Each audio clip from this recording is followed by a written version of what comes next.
Super టేస్టీగా, super క్రిస్పీగా, లేయర్‌గా తయారు చేసుకునే ఈ క్రిస్పీ స్నాక్స్‌ని ఎలా తయారు చేసుకోవాలో చూద్దాం.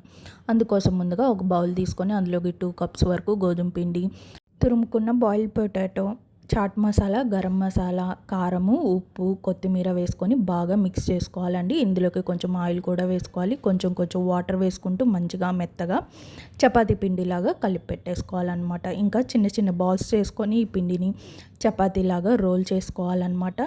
ఈ చపాతీ పైన కొంచెం ఆయిల్ కొంచెం చపాతీ పిండి కూడా చల్లుకొని ఇట్లాగా నేను చూపిస్తున్నట్టు రోల్ చేసి పెట్టుకొని చిన్న చిన్న ముక్కలుగా కట్ చేసి పెట్టుకోవాలన్నమాట. ఈ కట్ చేసి పెట్టుకున్న ముక్కల్ని పైనే రోల్ చేసుకోవాలండి. మరి గట్టిగా రోల్ చేసుకోకూడదు. ఇట్లా అన్నీ ఒకేసారి చేసి పెట్టుకున్న తర్వాత బాగా కాగిన ఆయిల్లో వేసుకొని మంచిగా గోల్డెన్ కలర్లోకి వచ్చేంత వరకు ఫ్రై చేసుకుంటే మనకి క్రిస్పీ లేయర్డ్ స్నాక్స్ అనేవి రెడీ అయిపోయినట్లే.